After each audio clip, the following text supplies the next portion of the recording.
삼국지 한나라 종친으로서 황제에 오를 뻔한 인물이 있으니 유우입니다. 오늘 손찬이 형은 유우에 대해 탐구해봅니다. 시청자분 요청입니다.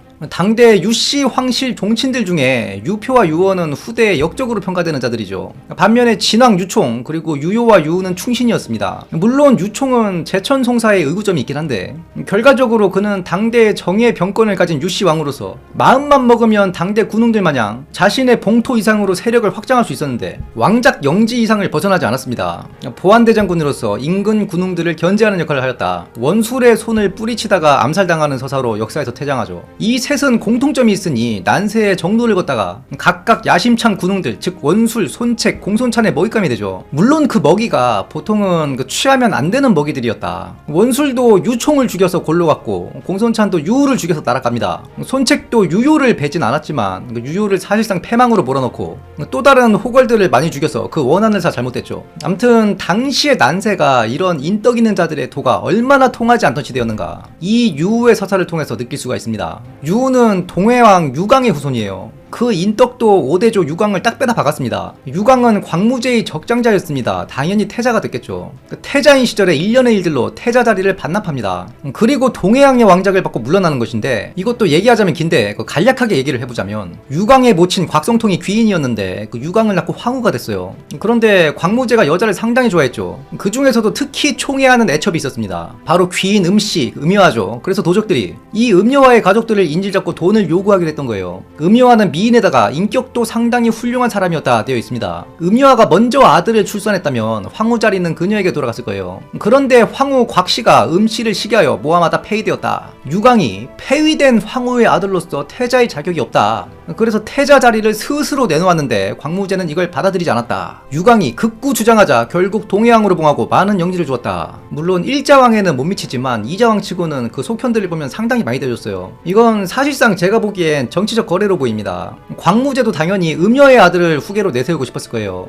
그런데 태자 유강이 태자로서 인격도 괜찮고 흠잡을 곳이 없었습니다. 즉 유강이 직접 자리를 내놓지 않으면 빼앗기 참 뭐한 상황이었다. 그런데 유강이 스스로 자리를 내어놓는 것이죠. 그래서 그 다음 황제로 그 음여와의 적자 유양이 명제로 즉위하는 것인데, 살펴보아야 할 점은 곽성통이 폐위된 이후에도 그 집안의 정치적 세도 유지가 됐고 영화를 누렸습니다. 폐위된 곽성통도 어디 유배되거나 하지 않고 죽을 때까지 잘 먹고 잘 살았어요. 황후에서 폐위되었지만 왕작이 있는 아들들이 즐비하니 왕태후로 살았습니다. 추측컨대 유강은 이거 내 모친이 폐위된 상황에서 자리를 계속 지켰다간 정쟁에 휘말려서 외가 쪽이 멸문될 수도 있다. 그래서 부친인 광무제와 이런 정치적 거래를 했지 않나 싶어요. 당연히 황후 곽성통이 인격 문제로 폐위되었다, 이것도 프로파간다일 수 있습니다. 어찌하다 보니까 도입부가 너무 길어지는데, 음씨 가문은 형주일대 유력 집안이고 곽씨 집안은 기주일대 유력 집안이었습니다. 두 집안 모두 광무제가 제위에 오르는 데 지대한 공헌을 했어요. 후계 다툼의 냄새가 확 나죠. 더 깊게 했다간 이걸로 영상이 끝나버릴 수 있으니 다시 돌아와서, 유우의 자는 백안으로 본 적은 동해군 다면이다. 전술했듯이 유우가 후한계이기 때문에 그 헌제와 비교적 촌수가 가까운 유씨인데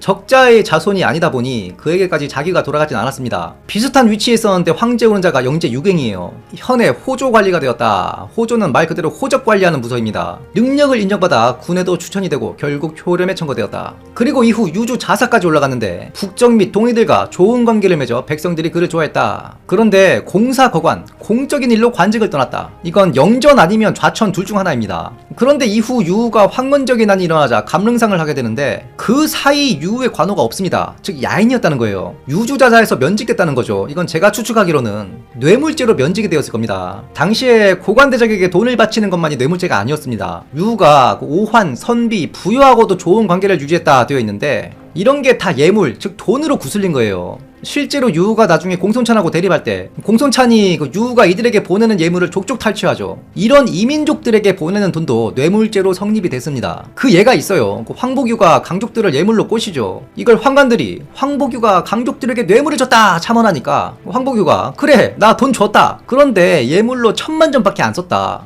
단경은 54억 전을 써서 강족을 토벌한다 하는데 나는 단지 1000만 전으로 그들의 모반을 막았다. 뭐가 문제냐? 1000만 전 이상 쓴 거 있는지 압수수색 이런 거 해서 다 찾아봐라. 아마 이런 걸로 참언을 받은 게 아닌가 싶어요. 귀신같이 그 다음 요동 속국장사로 부임하는 게 강경책일세 공손찬입니다. 조정의 정책이 유우의 유화책을 부정하고 강경책으로 선회한 거예요. 암튼 유우가 감릉상을 할 때 감릉국을 잘 다스려서 종정이 되었다. 종정은 녹질 2000석의 고관이면서 오직 종친만이 할 수 있습니다. 하는 일이 종친 관리예요. 족보도 관리하고 그러는 자리인데 고대 형법 체계 중에 8이라고 있죠. 죄를 감형할 수 있는 8가지 근거. 그중 의친이 있습니다. 황족들이 죄를 지으면 감형받을 수 있어요. 이걸 상주하는 자가 종정입니다. 황족의 재판에도 참관해요. 그런데 당시 유언이 익주에서 천재가 난다는 동부의 말을 듣고 익주로 가려는 생각을 품게 됩니다. 그러면서 주장하는 것이 지금 세상이 너무 혼란하니 주목 제도를 부활시켜서 덕망 있는 종친이 주목으로 가야 한다. 처음에는 받아들여지지 않다가 자사나 태수가 계속 살해당하자 조정에서 유언의 주장을 받아들입니다. 형주에 유표가 가고 익주에 유언이 가는 동시에 유주에는 바로 유우가 가게 되죠. 그런데 유우가 유주로 가게 된 또 한 가지 정치적 배경이 있어요. 바로 장순의 난입니다. 공손차는 강경책 일색으로 이민족을 때려잡았습니다. 그런데 장순이 오한과 손잡고 장거를 천자로 추대했어요. 이걸 공손찬이 무력으로 토벌하긴 하는데 조정에서 보기에 그 예전에 유우의 정책이 틀린 것만은 아니었던 것 같다. 이민족 이놈들 두드려 패서만 될 것이 아니구나. 이민족들이 또 장거 같은 태수와 결탁해서 모반을 일으키면 골치 아프겠다. 그래서 유우를 다시 유주목으로 보내는 것입니다. 과거 자사와 당시 목은 완전히 그 위상이 다르죠. 자사는 병권이 없어요. 비상시에 각 군의 태수들 병권을 소집할 권한만 있습니다. 그런데 주목은 그 자체로 주의 병권을 가져요. 당시 유주의 이민족 병권을 공손찬이 가지고 있었는데 주목으로서 공손찬의 상관으로 총 병권 책임자로 유우가 오게 되는 것입니다. 유우가 다시 부임하자 오한인들은 화답합니다. 오한으로 의탁해했던 장순의 목을 유우에게 보내오는 거죠. 이에 영제가 유우를 태위로 임명합니다. 태위는 삼공 중에서도 군무를 담당하는 직책으로 비록 병권은 없으나 전역 등의 주요 군사활동을 관할할 수 있어요. 그런데 유우는 지방 병권을 지닌 태위였기 때문에 그 위세가 상당했겠죠. 그리고 영제가 바로 죽어버리는데 이후에 동탁이 정권을 잡고 시골 깡촌 비주류 입장에서 통치가 어려우니 주류들을 회유하죠. 원소를 바르태수, 원수를 후장군으로 임명하고 그 외 중원의 중궐들과 사대부들을 각 자사와 태수로 임명합니다. 그리고 비슷한 일환으로 유우를 대사마에 임명해요. 유우는 둔병을 줄이고 농업을 장려하였다. 공손찬이 여기저기 주둔시켜놓은 부대들의 해산을 명합니다. 이렇게 전쟁이 없어지면 백성들은 좋아하죠. 황건적 잔당들이 활개치던 청주와 서주 백성들 100만이 이주했다. 당시 유우는 상공임에도 집신을 신고 한 끼에 고기를 한 가지만 올리게 하는 등 검소하게 생활했다. 심지어 관복이 낡아도 꿰매서 입었다 되어 있어요. 이에 사치스러운 호족들이 유우를 본보다 따라하기 시작했다. 이때 재밌는 기록이 있는데 유주의 속현 중에 그 어양군이 있습니다. 유주에 치소가 있는 개연하고는 인족군이죠. 이 어양군이 바다랑 접해 있어요. 당시 바다랑 접해 있으면 뭐가 나오냐? 소금이 나와요. 유가 유주를 통치할 때 풍년이 들어 쌀이 풍족했고 어양군의 소금으로 인해 주가 더욱 풍족해졌다 되어 있거든요. 소금을 생산하는 일은 굉장히 노동 집약적 산업입니다. 특히 이 해염은 더 그렇죠. 유는 군대를 해산하고 그 잉여 노동력을 이런 산업에 투자했던 걸로 보입니다. 그러니 공손찬과 트러블이 생길 수밖에 없는 겁니다. 공손찬은 이 장정들을 징발하여 군대를 양성한 다음에 북방 이민족을 털어서 병권을 유지하는 일종의 약탈 경제를 행했죠. 유나 황보규 같은 대이민족 유화론자들의 근거가 이거예요. 지금도 군대는 100% 소비만 하는 소비 집단입니다. 물론 아직도 그 위나라 시대의 둔전이나 당나라 부병제 비스무리하게 하고 있는 북한은 논외예요. 이 군대에 돈이 너무 많이 든다 이 말이에요. 차라리 이 유지비의 아주 일부를 이민족들에게 예물로 주고 생산력을 올리는 게 더 도움이 된다. 이게 바로 이들의 논리입니다. 다만 저는 민족 특성상 강족 같은 경우에는 이런 게 통할 수 있었다고 보는데 강족은 이 속을 밝히면서도 의리가 있고 청렴을 숭상했던 민족입니다. 흉노나 오하는 글쎄요. 제갈량도 국적은 도와 덕으로 교화가 안 된다 했어요. 병력에 우위가 있다고 판단되면 바로 밀고 내려옵니다. 서용은 손잡아야 할 대상으로 본 제갈량이 왜 이 북적만큼은 평을 그리 해놨느냐. 나중에 거란, 여진, 몽골의 예를 보면 확연하게 알 수 있다. 송이 유화 정책으로 평화를 돈으로 거래하다가 개털렸죠. 그래서 유우를 말린 위유의 간언이 일리가 있는 거예요. 공손찬이라는 깡패가 있으니까 오한, 선비 이런 애들도 감이 안 내려오는 것이다. 잘 다독여서 나라의 동량으로 써야 한다. 참고로 유우를 왜 상공이라 하냐면 유우가 대사마 이후에 태부로 임명됐어요. 당대 태부는 사실상 명예직에 가까웠지만 주나라 시대부터 내려오는 태부는 삼공보다 높은 상공이라 했습니다. 그 지위가 삼공 위에 있다 이 말이에요. 그런데 나중에 공손찬이 유우를 죽이고 그 집을 급습하니 그의 처와 첩들은 온갖 사치를 다 부리고 있더라. 당대인들이 유우의 검소함을 의심했다 되어 있는데 이건 공손찬의 프로파간다일 가능성이 높아요. 암튼 원소는 다른 생각을 품고 있었습니다. 바로 그 동탁이 세운 헌재의 정통성을 인정하고 싶지 않았어요. 그래서 유우를 천자로 추대하여 각 군국을 호령하려 합니다. 물론 당시 유우를 천자로 세우고자 하는 자가 원소뿐만은 아니었어요. 장막도 그 생각을 품고 장홍을 보냅니다. 그런데 장홍이 원소와 만나보고 거기 눌러앉아 버리는 거예요. 유우를 천자로 추대하여 나라를 바로잡아야 한다. 이 생각이 일치했다. 원소는 뭔가 함께 도모할 만한 자구나. 그런데 원소의 그 소인배 짓거리들을 보고 나중에 틀어지게 되죠. 암튼 유우는 이런 제하에 거절합니다. 지금 나라가 개판인데 나까지 모반을 일으켜서 뭐 어쩌자는 거냐. 당나라 말기 혼란한 시대에도 마찬가지지만 부하들이 이런 식으로 절도사 같은 자들에게 황포를 입혀준다 하죠. 황포를 입는 순간 모반하는 겁니다. 조광윤도 부하들이 그에게 황포를 입힌 거예요. 근데 이걸 거절하더라도 의심은 받게 되어 있습니다. 당시 장안에 유구의 아들 유화가 볼모로 있었어요. 지방간의 아들은 낭중으로 임명해서 중앙 관직에 둡니다. 사실상의 볼모인 거예요. 그 병건 갖고 장난치지 말라 이거죠. 유후가 급히 전주를 헌제에게 급파합니다. 나는 모반할 뜻이 없다 이런 뜻을 전달하고자 함이죠. 그런데 이때 사자로 간 전주 생각은 또 달랐어요. 유후가 천재가 되어야 한다 생각했습니다. 이 전주는 나중에 조조의 회유에도 따르지 않고 죽을 때까지 유후를 마음에 품고 죽었어요. 헌제를 만났을 때에도 사신이 마음에 들면 응당하는 절차 있죠. 헌제가 전주에게 관직을 내립니다. 그런데 전주는 이 관직을 받지 않았어요.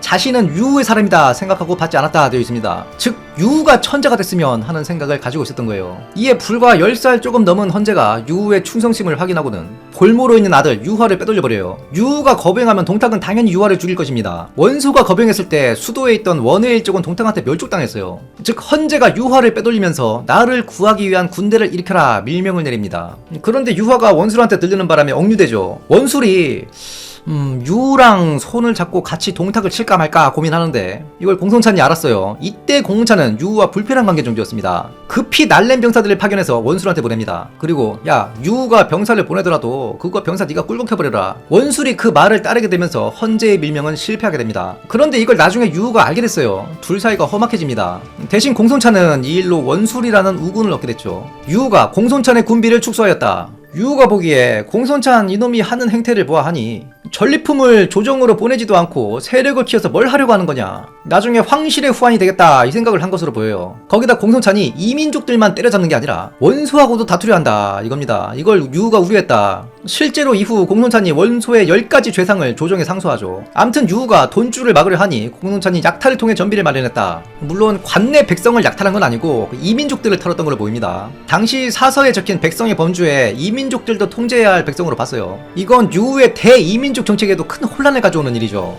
유우가 이민족들의 환심을 사기 위해 예물을 보내곤 했는데 공손찬이 이걸 여러 번 털어먹었다 되어 있습니다. 이에 유우와 공손찬이 서로를 성토하는 상소를 조정에 보내는 거예요. 조정에서는 이러지로 저러지도 못하죠. 덕망 있는 종친 유우의 편을 들 것이냐, 공이 혁혁한 공손찬 편을 들 것이냐. 그래서 결론이 결국 둘이 잘 지내라 이거예요. 이 와중에 공손찬이 원소한테 개교해서 개두드려 맞고 옵니다. 이때 공손찬이 퇴각하여 군영을 꾸린 것이 바로 개연입니다. 당시 개연은 공손찬의 봉투였습니다. 공손찬이 개우였죠. 근데 문제는 유주목의 취소가 바로 개연에 있었어요. 유우가 보기에 이놈 완전 괘씸한 놈이다. 그렇게 싸움박질 하지 말라 했더니 원수한테 처맞고 와서 내 취소 관할에 성을 쌓고 뻐기고 있느냐. 유우가 공손찬을 한번 만나보려 합니다. 조정에서도 계속 대화로 부르라 하니까 얘기를 해보려 한 것 같아요. 그런데 공손찬이 유우를 만나려 하지 않았다. 이에 유우가 대노하여 당장 공손찬을 치겠다. 동조연 위우가 공손찬이 싸움은 잘하니 조금 결이 다르더라도 죽여서는 안 된다. 그도 나라에 필요한 사람이다 설득을 하죠. 참고로 그 동조 연속이라 하면 각 3공부에 인사관리하는 속관이에요. 그런데 이 위유가 우북평인이라 되어 있거든요. 공손찬의 본적인 요소군과 가깝죠. 아마 공손찬이랑 친분이 있는 자가 아니었나 추측이 됩니다.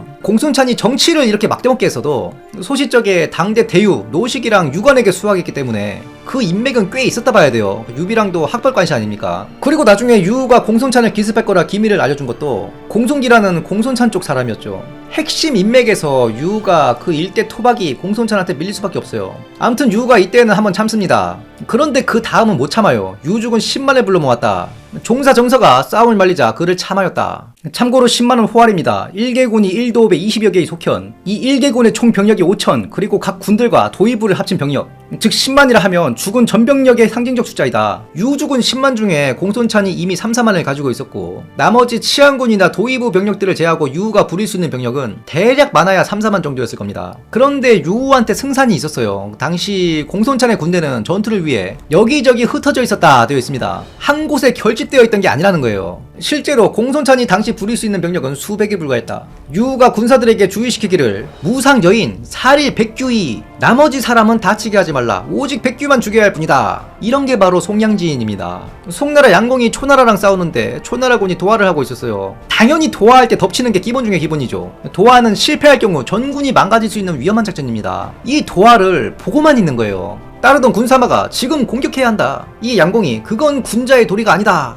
승리를 위해서는 수단 방법 가리지 않아야 할 춘추시대 난세. 상주시대 낭만 찾고 있는 겁니다. 주나라 초기 때만 해도 제후들이 다투면서 기습이나 복병 이런 걸 하지 않았어요. 결투하듯이 딱 시간 맞춰서 굴다리로 튀어와 이런 식으로 넓은 들판에서 대치한 다음에 준비됐나? 준비됐다! 이런 식으로 자웅을 겨뤘습니다. 그 이유는 여러 가지가 있는데 일단 백성들에게 피해를 주지 않기 위해서죠. 그리고 주황실의 위험이 살아있었기 때문에 막장으로 싸워버리면 무도한 죄로 잡혀찍혀서 토배당할 수 있어요. 그래서 어느 정도 선은 지키면서 싸웠다 이 말입니다. 유도 마찬가지예요. 공손찬을 포위합니다. 처음에 공손찬은 그 병력이 부족하여 도망할 궁리를 했다 되어 있어요. 그런데 딱 보아하니 포위는 해놓고 쳐들어오질 않더라. 당연하죠. 공손찬만 죽이라 명이기 때문에 손을 쓸 수 없는 거예요. 공손찬이 보기에 유주군의 군기도 개판이고 하니 마음을 바꿉니다. 바람의 세기와 방향이 딱 맞아떨어질 때 수백의 정예병을 뽑아 유우 군영에 불을 질러버려요. 이 화계로 유우는 대패합니다. 그리고 거용으로 달아난 유우를 생포하는 거죠. 그냥 처음부터 성에 불 지르고 화살 날리고 다 때려 부수고 했으면 공손찬이 달아났을지언정 절대 이길 수는 없었습니다. 이에 공손찬이 유우를 유폐하고 문서 정리 등의 잡일을 시키는데 조정에서 공손찬 입장에서는 천인 공노할 칙서가 내려오는 거죠. 헌제가 단운을 사절로 보내 공손찬에게 4개 주의 지휘권을 맡겼다. 그런데 문제가 유우에게는 6주의 지휘권을 맡겼다. 유우가 패했음에도 공손찬에게 그가 상관임을 명시한 거예요. 공손찬이 여기서 대노하는 겁니다. 이게 헌제의 굉장히 무서운 수인데 사실상 이간책이거든요. 조정에서도 이 정도면 공손찬을 통제할 수 없다 본 거예요. 유우의 살 길을 열어주면서 안 되더라도 공손찬이 자멸을 토록해야 한다. 저는 이걸 개인적으로 가후의 계책으로 봐요. 당시 이각은 무리들과 경쟁적으로 약탈하는데 여념이 없었고 외교의 문외한이었습니다. 그래서 조조도 믿을만한 자냐 묻기도 하죠. 관심도 없고 아무것도 몰랐다 보면 돼요. 그런데 당시 가후가 헌제를 측근보좌했어요. 이각 패거리들이 헌제를 너무 업신여기니까 타일이기도 하고 혼도 내고 했습니다. 이각 패거리 무례배들이 가후 말은 또 곧장 들었어요. 장안 점거 계책을 내준 게 가후였기 때문이죠. 이런 고단수 계책을 이제 막 열 몇 살 먹은 헌제가 생각해낼 수 있겠느냐. 물론 헌제가 단순한 마음에 유우를 구제해야 된다 그 생각으로 한 조치일 수도 있지만 분명 이런 칙서를 보낼 때에는 가후나 종료 같은 대신들의 조언을 들었겠죠. 암튼 대노한 공손찬이 사자로 온 단원을 회유하는 겁니다. 야 너 자사하고 싶지? 유우 죽여라. 이에 단원이 저자에서 유우를 참하는 거예요. 단원이 하나의 쇼를 하죠. 유우가 천자가 될 자라면 비를 내려주십시오. 기우제는 비 내릴 때까지 하는 거죠. 당연히 당장 비가 안 내립니다. 이에 유우를 참하는 건데 참한 건 단원이었어도 유우를 참하는 게 공손찬의 뜻인 건 빤히 다 아는 사실이란 말입니다. 바로 오환 등의 이민족과 원소에게 명분이 생깁니다. 원소한테는 유우의 아들 유화도 있었어요. 그 전에는 공손찬이 싸움도 잘하고 유우도 주목으로 있고 하니까 그 땅을 침범할 수가 없었어요. 그런데 이제 포위망의 명분이 생긴 겁니다. 바로 포위망 결정되죠. 공손찬이 역경루에 짱박히게 되는 이유예요. 이렇게 유우는 역사 속으로 사라졌는데 그가 역시 의인이었는지 전수란 그 전주는 평생 유우를 마음속에 유일한 주군으로 품고 살았고 호송되는 유우의 수급을 무력으로 탈취하여 장사 지내준 이도 있었으며 백성들 모두가 슬퍼했다 되어 있어요. 난세에서 정도를 걷는 자들의 최후가 보통은 이렇다 보시면 됩니다. 오늘도 평화로운 역경루에서 오침 중인 손찬이 형을 전이가 깨며 이르기를 유우의 통무지정매를 논해보시오. 이에 손찬이 형이 주섬주섬 일어나 답하니 유우의 장기는 통솔해 있지 않았어. 그는 전쟁을 멀리하여 그의 군대는 잘 훈련되지 않았고 결과적으로 수만의 병력으로도 공손찬의 불과 수백 정예병의 화계 모두 초토화되었으니 어찌 장략과 응변이 있다 하겠소. 허나 그에게는 대사마의 인수가 있었으니 그 인수의 가치를 참작하여 통솔은 60으로 평할 만하오. 그러면 무력은 어떻소? 그의 무예에 관한 기록은 없어. 무관은 확실히 아닐 것이며 거용에서도 불과 3일 만에 생포된 것을 보면 무용으로 소규모 병력의 적진을 뚫고 나갈 정도도 안 되었던 것이요. 38 리메이크의 무력 40을 인용하도록 하겠소. 그러면 지력은 어떻소? 그는 종정을 일기마였으니 유교적 지식이 풍부했을 것이요. 다만 원술에게 이용당하고 공손찬에게 털리는 것을 보면 꾀가 있는 자가 아니었으니 이 역시 38 리메이크의 지력 66을 인용할 만하오. 그러면 정치는 어떻소? 그는 현에서 인정받아 군리가 되었고 이후 황건적에 의해 도탄에 빠진 감릉현을 잘 다스려 종정으로 승진하였으며 유주목으로 부임하였을 때에도 생산량 증가에 힘써 유주가 부유해졌음에 인근주에서 100만의 인구가 이주하였고 이들이 유의 통치를 좋아하여 본주로 돌아가지 않았다 되어 있어 이에 그의 정치는 94년 된다 봐야 하오. 그럼 매력은 어떻소? 그는 감릉상일 때부터 검성을 보여 백성들의 지지를 받았고 이러한 모범은 대사마, 태부, 유주목이 되어서도 지속하였어. 또한 많은 군웅들이 그를 천자로 추대하려 하였으며 그가 죽고도 그를 마음에 품고 끝까지 관직에 임하지 않은 자도 있었으니 그의 매력은 38 리메케 97이 근거 있다 할 수 있겠어. 이에 전예가 묻기를 소설 연희를 보면 유주에서 활약한 자가 유언으로 되어 있는데 그건 왜 그런 것이요? 나간중이 유언과 유호도 구분하지 못하였던 말이요. 손찬영이 답하길 유우가 유주목으로 부임한 것은 중평 5년이었어. 소설 연희의 황원적 서사와는 약 5년의 차이가 있으니 이건 단순한 착각일 수도 있겠으나 어찌 보면 창작 작품상 캐릭터의 커스터마이징일 수도 있어. 유우의 덕망 있는 캐릭터가 소설 속 유비의 가공된 캐릭터와 겹치고 유우는 나중에 또 등장시켜야 하니 대충 버무린 것으로 보여. 원작을 드라마나 영화할 때 흔히 이루어지는 작업이요. 그러면 삼국지3 1번 시나리오에 유주의 유언이 있는데 이건 어떻소? 삼국지3 1번 시나리오가 189년 즉 중평 5년이요. 그 자리에는 유우가 있어야 하는데 이것도 아마 연희를 따른 것으로 보여. 코웨이 초반작들은 정사를 배제하지 않았어. 이에 전예가 덕망 있는 자들은 창작에서조차 배제되는가 한탄하며 태청하니 손찬이 형은 이곳 역경루 잡장들 중에 덕망 있는 자 하나 없는데 무슨 걱정인가 혼잣말을 하며 다시 오심을 청하였다. 지금까지 인품이 훌륭했으나 그 인품으로 자멸한 유우에 대해 탐구해보았습니다. 영상이 유익하셨다면 구독, 좋아요, 알림 설정, 하이프 부탁드리며 다음 시간에도 풍성한 내용으로 찾아뵙겠습니다. 감사합니다.